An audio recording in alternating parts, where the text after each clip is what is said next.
All right, Bulls and Bears, welcome. We have a lot of new developments on the economic slash financial front. And as usual, we're going to drill it down. We're going to take it from the big picture all the way down to how it affects you and I as people here trying to make a living, trying to get by.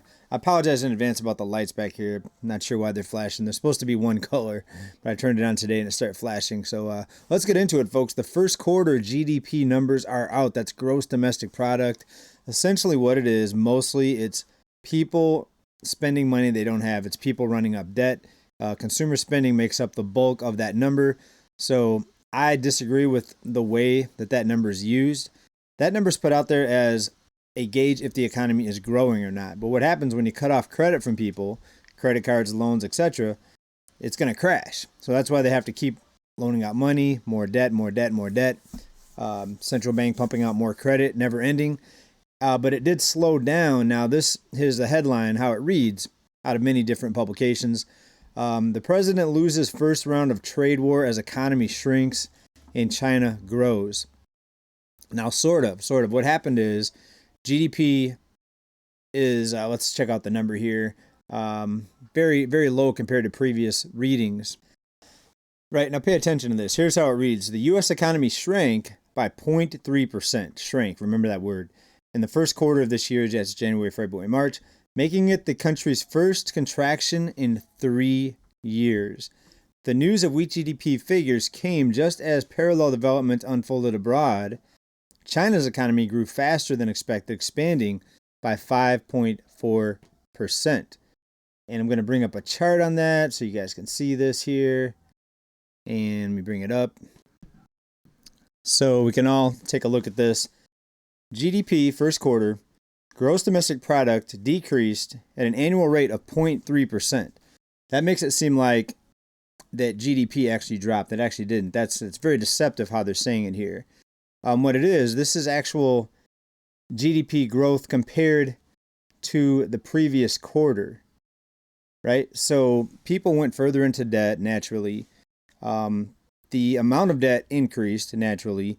GDP increased, but the chart and the headlines only talk about the percent change from the previous quarter. In other words, the economy didn't grow as fast. People didn't go as far into debt as they did in the previous quarter. You see what I'm saying here? So things are still moving, just they're slowing down. That's what it is. But they make it seem like it reversed, it crashed.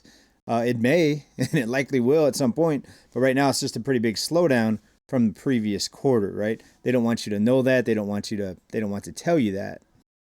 All right, but if you just read a little bit deeper into it, it says it right here. Real GDP percent change from the preceding quarter. For those of you watching the video, you can see right where my cursor is. Percent change from the previous quarter. Did GDP, did it drop 0.3% total? No, it grew, but it dropped compared to the first quarter. In other words, another way to put it, you have a child and you're gauging how much the child is growing each year. The child's, let's say, 4 foot tall.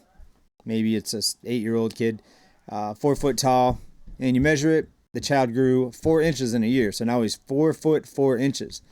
Then the following year, he only grew 3 inches instead of 4. He's still taller. Now he's 4 foot 7 inches, he or she. But compared to the previous year, he didn't grow as much, he or she. I don't know why I have to keep saying that.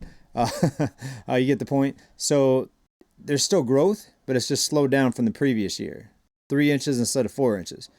Did the child shrink and go from 4 foot to 3 foot? No, but that's how they make the numbers look when they say the economy shrank. It didn't shrink. What did shrink was the amount of growth shrank, all right? So I think you guys get the picture on that. I don't want to be redundant and have to keep going back to that, but so many people that I read, even in comments on this channel, don't seem to understand that. And then people that react to just the news when they watch it, the financial business news, even the local news, business segments, people seem to really misunderstand that a lot when I just am talking to people, even friends and family. A lot of them just don't understand how the reporting kind of twists things, right? All right. A slowdown in growth and the amount of debt people are accumulating, that should happen at some point. People should get so loaded up on debt that they're afraid to go further into debt. Now, some people have no choice. They have to because they have to borrow just to get by, just for putting food on the table, keeping the lights on. They have to borrow. Credit card swipes and transactions, and now a lot of balance transfers are going around here.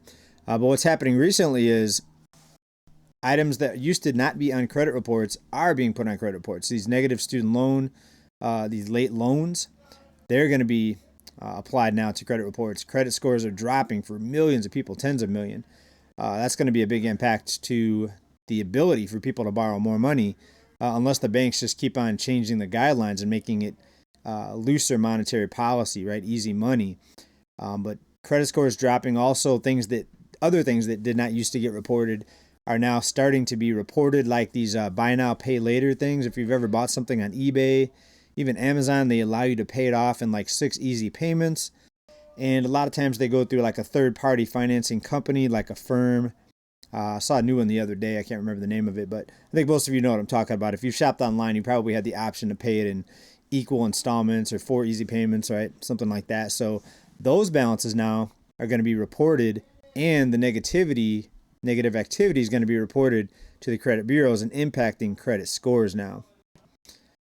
And also the balances, right? So when it comes to your loan balances, and when you look at your debt ratio, it's going to affect that too, and also further affect people's ability to do it. All right, but back to the point. You guys got the point, right? You get the picture, got the point, get the picture, got the point. Even over here at CNBC, the U.S. economy shrank in the first quarter, right? Growth shrank, yes, but all right. Moving on here, folks. More warnings about empty shelves. If you've watched my last few reports, we know that that's been a big thing that people are talking about lately. Everywhere from the average person to heads of state and talking heads, political people. China exports to the U.S. plunge, leading some experts to warn product shortages. Again, we're being warned about shortages, empty shelves. I've said here over several videos what I think is going to happen. I don't think it's going to be an extreme situation. I think eventually the U.S. is going to start making more things here. It's going to be a very slow grind, though. And my thing that I've said here a lot is I think this movement back to the U.S., which they're going to attempt to bring manufacturers back here, I think it's going to be a very slow process. And by the time this administration is in gear or things are moving as they want, they're going to be voted out. They're going to vote somebody else in 4 years probably. And everything's going to be reversed and flipped back to the other side. And I don't think we're going to have enough positivity, or it's not going to be looked at as positive from most people, right? They're going to see that they're further in debt, prices are higher, the cost of living is still high, price levels are still high, everything's still unaffordable, we have to borrow just to get by. I don't think any of that's going to change, right? We need major structural change in order for that to change. And we're not seeing major structural change. We're seeing changes, but when you go back to the source of the problem, nothing's being changed. And we'll get more into that here and what the source of the problem is here towards the end of the video. But we'll also get warnings, new warnings anyways, that as soon as next week, shipments are going to plunge here. Here's how they put it. Port of Los Angeles says shipping volume will plummet 35% next week as China tariffs start to bite. So that's a pretty big drop there. It's a precipitous drop in volume with the number of major American retailers stopping all shipments from China based on these tariffs. Shipments from China make up about 45% of business through the port, right? I've heard many people say that the number is like 80, 90% of stuff here made in China. No, it's not that much. It's a lot, but it's not that number that some people are talking about there. From what I've seen here, it's between like 35 and 50%, though, depending on the port you're looking at, depending on the retailer. Just go through Walmart and look at items and products, and you'll turn it over and see where it's made, and you'll probably see 3 or 4 out of 10 items, but it's not 9 out of 10. You know, it's not like 90% made over there. And real quick, I apologize about the noise in the background. I've got some people out there in the backyard here. Anyways, we've got consumer spending actually increasing, though, from February to March, even though the quarter as a whole, the first quarter, was down as far as growth from the previous quarter. We did see a jump from February to March. Consumer spending actually soared in March as people and businesses try to get ahead of the tariffs I was one of them. I bought a couple things online, and I just got one of my shipments today. I got my new plastic shed for the backyard, and bought it. I think the price went up right like the day after, 2 days after I bought it here. So save a little bit of money. Consumer spending leapt 0.7% from February to March, according to the Commerce Department. Again, everybody knows what's going on here. People still have credit available. They will use it. Even though the levels are much higher than they were at the peak before the financial crisis, now what, almost 18 years ago now, even though levels are much higher now, banks are still loaning out money, folks. That's the basis of all this. Right, now a couple more things here. Wednesday's report from the Commerce Department showed personal consumption expenditures, CPE, which is the central bank's favorite gauge, is actually rising, or rose 2.3% from the year before. On a monthly basis, prices were unchanged versus 0.4% in February. But here's a couple bits I want you to take out of this here. Energy prices actually fell, plunging 2.7% in March. Food prices, however, saw their biggest jump in months, rising 0.5% from February. And when we look at inflation, when we talk about inflation, of course, we can all talk about our personal experiences with inflation, right? And I've talked about mine all the time, maybe too much. But let's go to a chart here and see what the actual numbers are. And this is the official CPI number. And of course, this is not 100% accurate, but it is the number that's widely reported. So we'll take a look at it, because what we're seeing today is the same formula that was used back then, even though it's not 100% inclusive. It doesn't include everything that we have to pay for. It's still good to look at it from a previous report, because it'll show you what's happening here. So this is a one-year chart, folks, Consumer Price Index, and this is the all items U.S. city average, right? So it could be more or less in some places, in some areas, in your city or my city, but this is the overall average here. And we really haven't seen a drop in over a year until recently. So from February to March, we saw a slight drop. If you're looking at the chart here where my cursor is right now, a slight drop, right? Not much, but it hasn't happened in a year. We haven't had a drop in a year. So that could be some encouraging signs, because there's not a lot of other positive things to look at when it comes to the cost of living. So a slight drop, better than staying level and better than an increase, that's for sure. All right, but it can also be a sign of uncertainty, and it's kind of interesting when you look at it, because it's very divided as far as how people are handling the threat, right, or the fear of a spike in prices and a spike in inflation, because some people are using it as a reason to save more money and not taking that vacation, right, not buying that big purchase, right, putting it off because of the fear of higher prices, right? If things are going up, you've got a group of people, and I think it's about 50-50. I don't know the exact number. I don't think anybody does, but the people that I hear and talk to, even comments on this channel, kind of mixed. Some people are saying, let's put away more money, let's save, because if prices do go up, we want to have that cushion, we want to have that savings put away to soften the blow, so to speak. Other people are saying, hey, let's go out and spend money while things are cheaper, kind of like I did with not much, less than a $500 purchase total. But let's go ahead and buy it now, because it's going to be more expensive down the road. I can see both sides of the equation, and I think you got to look at how much savings you have, because if you have no savings and now you're going into debt just to buy something today because you think it's going to be more expensive a few months from now, that's pretty dangerous, going deeper into debt to save a little money, right? So how's about not buying it at all if you really don't need it? Otherwise, you could end up in the bankruptcy filing situation. And, let me know if I'm right on that, if you agree or disagree. Am I off the mark here? All right, back to this story that we broke, 1 or 2 reports ago. UPS layoffs, folks, major 20,000 layoffs because of the drop-off in shipments. And this could be just the tip of the iceberg. We have the UPS guy getting stuff out of the trunk here. The UPS has roughly 490,000 employees, so with the overall number, that's not a lot, 20,000 as a percentage of the total company, but it is layoffs. In a business where you would think it would get more and more as the population increases, that's pretty big, and that again could be just the beginning, just the tip of the iceberg out of UPS, and a sign of what's happening and a sign of what's further to come here down the road. All right, people, moving on here, a couple of the stories before we get into kind of the big picture of all this here. Visa wants to give AI agents your credit card so they can shop and pay for you. What does that mean, AI agents? Well, basically, it's bots that track what you're searching for, and your devices in your home, I think, are listening to you. Some people say that's not true. I would think they are, because they can sell your data. And basically, when you hook one of these devices up in your home, you basically agree to that, letting them do that. Visa is planning to let AI agents use your credit card to buy things for you. This marks a notable step forward, moving these smart programs beyond just generating text or finding information to performing real-world tasks that involve spending money. AI agents like OpenAI, and Operator are software programs or systems designed to perceive their environment, make decisions, and take actions to achieve these goals.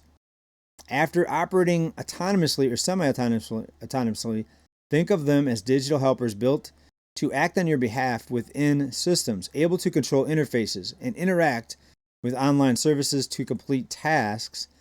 Like some experimental agents can navigate a web browser. Until now, the missing piece for these agents has been secure and reliable payment access. All right, so it's more than just tracking what you're searching for so they can advertise. This is actually making purchases on your behalf. The promise is straightforward. Your AI agent shops and pays within limits you set. Visa has spent 6 months addressing the technical and security challenges, including authentication, spending caps, and user authorization, folks. To me, that's scary. I wouldn't want to sign up for any of those. There's enough people out there with your data, using your card without your authorization. I read the other day that pretty much everyone at some point is going to be a victim of fraud, some sort of fraudulent transaction. And most people actually will have multiple cases of fraud and people trying to use their credit card numbers to make purchases and stuff like that. At some point in their life, just like the other statistic, at some point most people will get into some sort of traffic accident, driving accident, hopefully a minor one, but at some point everybody does on average. So this is another step in the direction of automation, right? I wouldn't sign up for one of these. Would you sign up for one of these? So in other words, you're buying a vitamin maybe every 3 months. And in order to avoid that, you sign up for one of these agents, and they're going to order it for you every 3 months because they see your shopping habits and they see the frequency of your purchases, right? That's what I got out of this article. I don't need that. If I forget something, guess what? I can go in and get it shipped next day, next 2-day shipping with a lot of these online retailers. Even Walmart has the whole club you can join. I think it's 2-day shipping as well. I think they're trying to compete with Amazon, all right? But now with the rising prices, we have to be more careful than ever. How are you handling this? Are you putting away? Are you saving?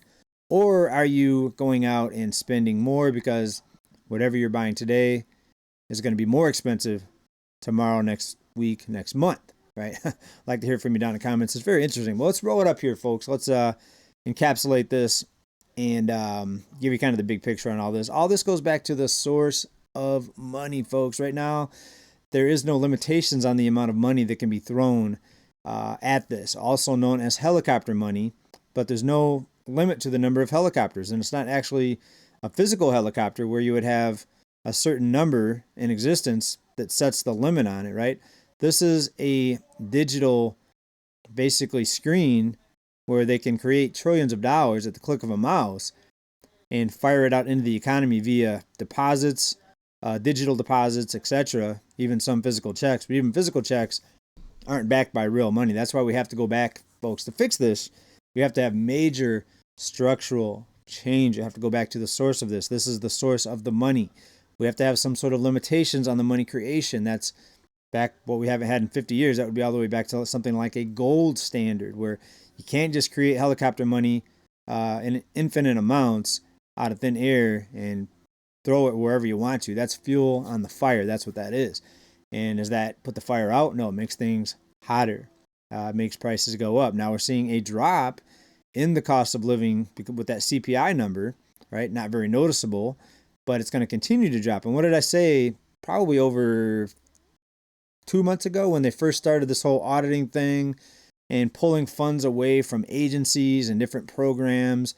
That's money velocity slowing down. They're pulling money out of the economy. All these spending programs, even if they didn't go to places that they should have gone, it's still money put into the economy. So the recipients of that money, they went out and spent it in some places, right? Some of them saved it, but a lot of it got spent, let's be honest.